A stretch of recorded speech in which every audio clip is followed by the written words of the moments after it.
Hello everyone, this is Defense Politics Asia, and this is the summary for the day of 692 for the 16th of January. As you can see the weather pattern, this is of course historical. As the weather continues to move in that direction, the clouds are moving that direction, is clearing up within Ukraine. Based on other imaging from the other weather stations, most of Ukraine is frozen, is all below 0 degrees Celsius. And except that around Crimea is around 0 or 1 degree Celsius. Pretty much this is the freezing point, and everything above here is actually frozen. Yeah, it's either it's below 0 definitely. So but I don't think there will be much snow. There probably some snow here and there. And moving on away from the weather report. So some geolocation or some frontline changes. There is 2 frontline changes, both are in the favor of Russia, and this one is at the Avdiivka Front. So this is Avdiivka city, and this is the Nevelske region. So in case you do not know, this is Performaiske, this is Nevelske. We are on the northwest of Donetsk city. There is a geolocation of Russian forces at this position. Let me use another color. So the Russian forces is launching an attack in this direction against a Ukrainian fortification in this area here. The Russian BMP fired at this fortification at this position, around this tree line here, and they're firing into this area to the east of Nevelske. So this actually changed the front line to show that the Russian forces is probably have taken this forward position. However, this is actually very forward. It's a geolocation of the front line, so this is pretty much still a gray zone of sort, but it does show that the Russians have actually progressed all the way to this point.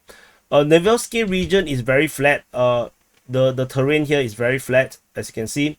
So you don't expect much of a strategic success or importance in terms of capturing all these things, because everything is so flat.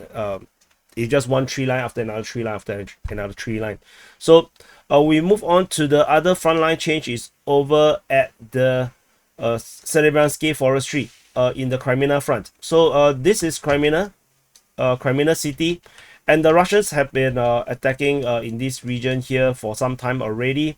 As you can see, some of the icons showing the Russian forces attacking in these directions, and in this geolocation we have Russian forces getting hit by I think this, let me see, can I click this? So this is a forward position of the Russian forces getting hit by Ukrainian drones. So this was previously the pre-limit of the front line, and the Russian forces apparently have a defensive position in this area and then getting hit by Ukrainian drones, which means that the Russian forces probably have some kind of a buffer around this area here. And this actually shows some kind of progress. It is very minimal because this is already where our previous front line is already.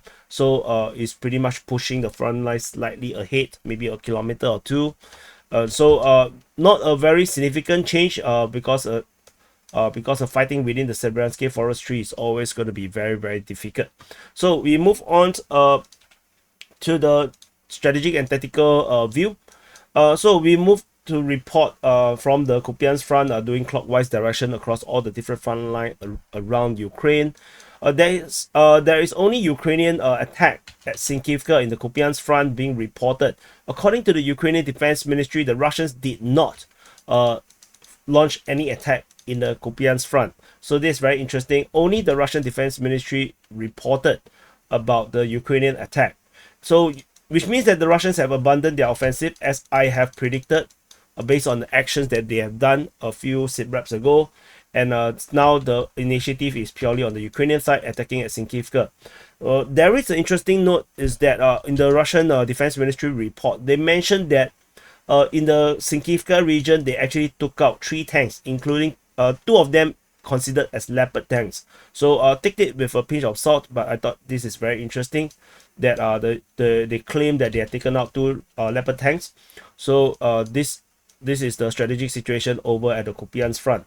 We move further south. There is nothing much over at the Sviatove Front unless you consider Makiivka as part of the Sviatove Front, with which the Russians were attacking in the Makiivka region. But we can also consider it as under the Kreminna Front, as the Russians attack in the Makiivka, at Terny, Yampolivka, Torske, as well as in the northern part of Siversk, at Khryhorivka, sorry, north of Khryhorivka. Ukrainians attack at Yampolivka, Dibrova, as well as within the Siversk forestry.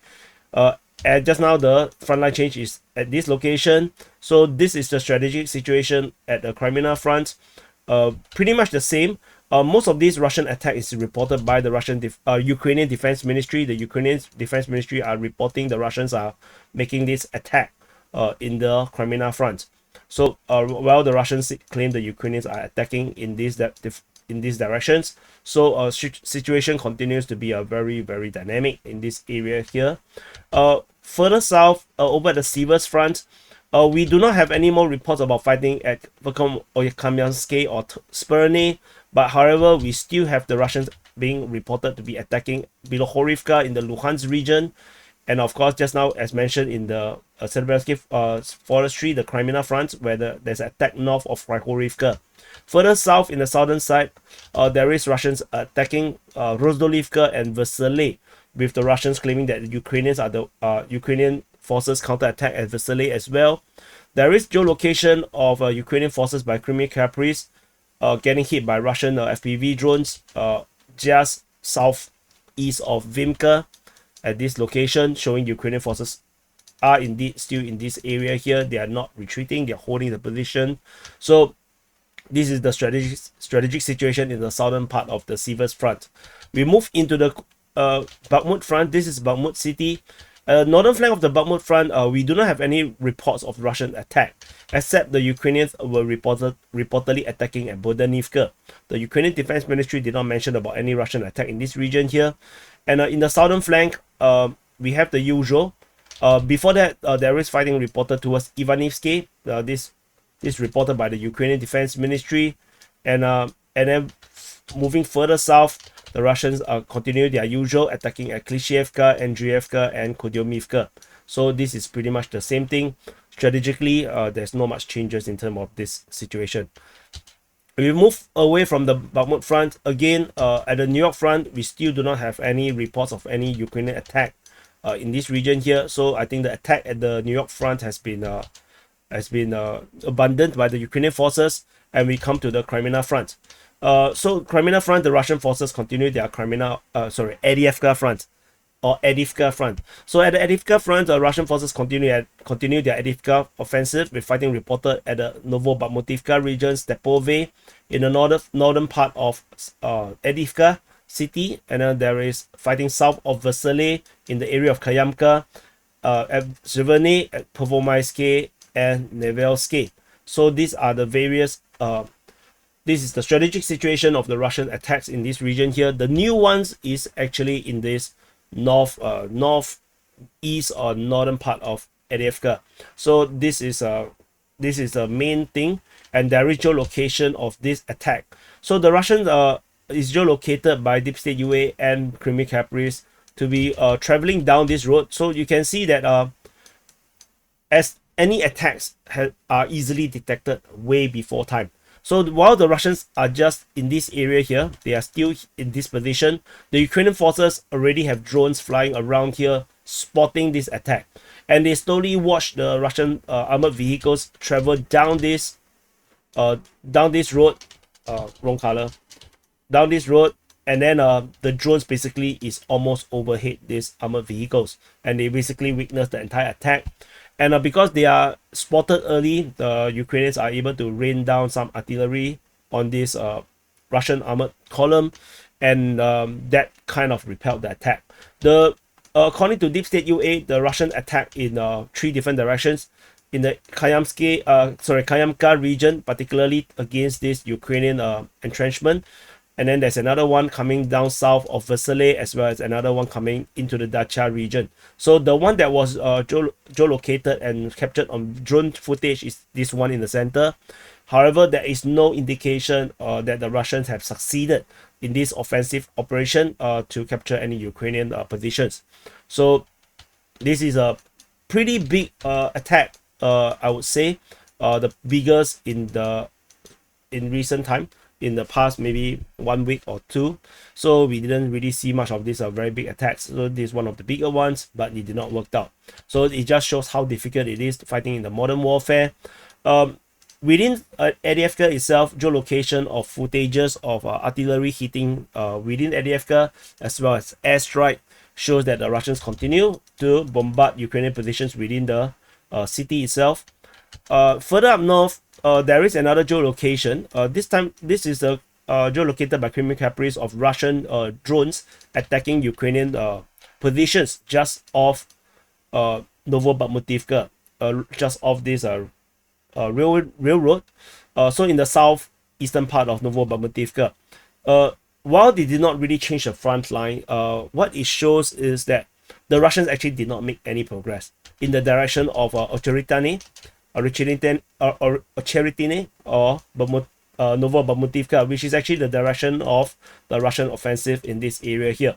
However, this front line has not really changed for a long time, and this geolocation basically just shows that they indeed have not really progressed much over the past week or two. So this is actually the significance of this geolocation in the northern part of this Avdiivka front. And then we at the Nevelske all the way on the other end of the Avdiivka front. Of course, we already covered this with the Russians attacking in the Nevelske region, which we already been hearing of these attacks for some time. Since the 22nd of December all the way to yesterday, there is a constant offensive operation by the Russians on Nevelske. So this capture could be a result of the past week or two of a Russian offensive operation, capturing these 2-3 lines, or even furthermore, and then they are able to hold a frontline positions against the Ukrainian entrenchment in this area here at the Vodoskov. I don't know what is this. How do you pronounce this? In this I don't even know what is this called, mount, or some kind of a defensive, or I'm not sure what is this used for. Vodoskovishev. Anyway, probably some Russian or Ukrainian will be able to tell me what is this for. But definitely, it is a natural embankment that allows the Ukrainian forces to hide inside this area here and prevent themselves from getting attacked. But as you can see from this satellite imagery, there is a release on the 2024. This is a very updated satellite imagery. You can see how heavily bombarded this entire area is. All these light brown colors are actually all artillery strikes marks. So you can see how heavily attacked this defensive position is, and it seems like the Russians are still trying to figure out how to take out the Ukrainian forces entrenched at this position. So similarly, you can see the artillery strike along all the 3 lines. So this area here is particularly a stronghold. We can clearly see from this satellite imagery. So we move on away from the Avdiivka front over at the Donetsk front. So this is the Donetsk front. At the Donetsk front, on the eastern side of the Donetsk front, Russian forces continue their offensive in this region here, with fighting reported at Krasnohorivka, towards Georgievka in the Marinka region, against Novomikhailivka, probably attacking from 3 different directions, with a particular mention by Ryba, the pro-Russian source, talking about an attack that was quite successful on the northwestern part, which is actually here in the northwestern part of Novomikhailivka. So this is a strategic situation in this region here. It is a pretty comprehensive offensive operation in one of these most defended area in the Ukraine war. So this area here is pretty much entrenched since before the war even started. So this is where the borders are or the front lines are in the Ukrainian civil war. So this is actually very, very tough place for the Russians to push through.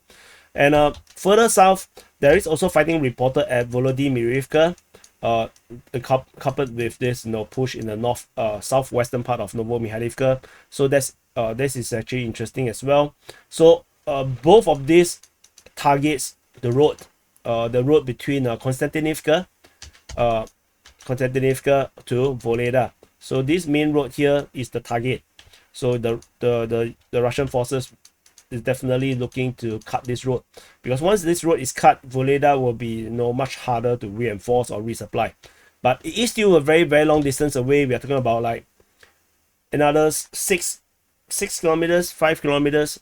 So that is going to be like, it's going to be counted months in terms of Ukraine war speed. We move on. There's a geolocation northwest of Novodonetsk. This M113 getting hit by a drone or something. But it's not very important. It just clearly shows that the Ukrainians are there. That's all. And we move into the Zaporizhzhia Front. This is Zaporizhzhia city. This is Zaporizhzhia Front. And at the Zaporizhzhia Front, we have no reports of any fighting over at the Velika Novosilka sector. Everything went quiet in this region here. And nothing at the Huyaipole sector as well. Over at the Orikhiv sector, this is Orikhiv sector. This is where the Ukrainians launched one of their major counteroffensive around 9 months ago. So that's where the hype up Ukrainian counteroffensive was. This is as far as they went, coming from Novodanilivka. This is where the Ukrainians started off, and they went only this far.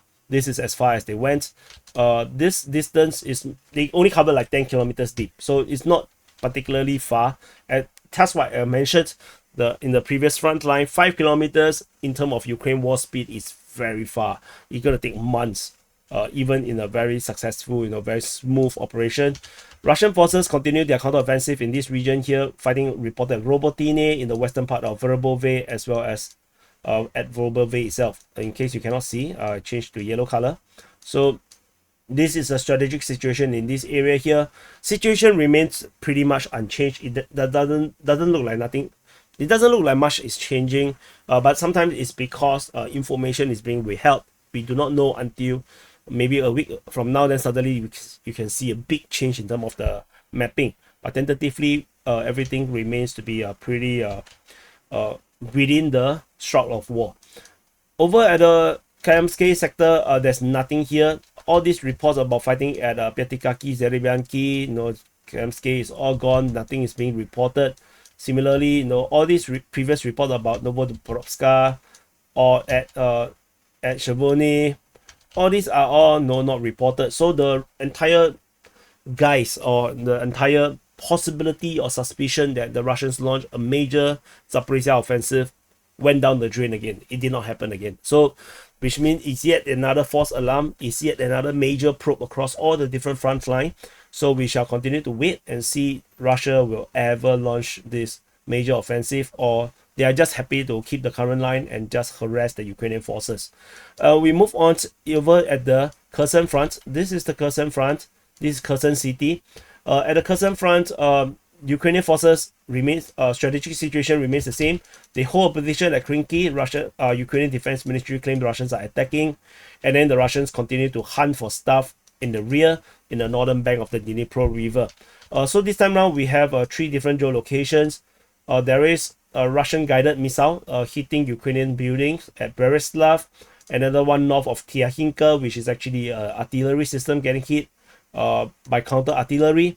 And then just off in Hulets, there is a Lancet hitting a Strela 10 and a surface-to-air missile system. So this one is particularly important because all these surface-to-air missile systems are very important to protect the Ukrainian forces in this region from airstrikes. Every surface-to-air missile system that get destroyed means more leeway for the Russians to launch helicopter strikes or airstrikes, and this will in turn, cause a lot more Ukrainian death on the Ukrainian side. As you can see, the airstrikes are returning. You can see Berislav, there is a guided missile strike. So this Grom is actually just a Fab 500. So, and then you still have counter artillery system. So and then yesterday's SITREP, if you have missed, there was a lot of lancet geolocation, geolocation of lancet strikes in the rear position. So situation continues to be very expensive for the Ukrainians over in the Kherson Front, trying to hold this front line. All these vehicles and reinforcement, artillery systems, surface and missile systems that are moving into this area to provide a cover for Krinky continues to be expanded at high speed. So losing a few vehicles on a daily basis is very, very expensive. So anyway, that's all. I believe this is the summary for the day of 692 for the 16th of January. Do press the like button, subscribe. I kind of giving up in terms of the viewership because yeah, I'm in jail for so long. I'm getting suppressed for so long. It's been since 2022. The channel has been consistently getting suppressed. From the main channel, I created the war channel to escape it. The war channel at the beginning have so many views, more views than today, and then after that, again, then the suppression comes back again, and then now we go back to the low views, which it was the main reason why DPA war was actually created. So this is my fate now. So thank you for watching. Do support, do share, do press the like button, subscribe, and do check out the links below, particularly the DPA Telegram channel, the Twitter account, the X. Also, of course, check out DPA forum, check out the Patreon, Coffee Locals, and Boosty if you want to support me financially. YouTube membership works too, just that YouTube will take a bigger cut. And that's it. I'll see you guys in the next update.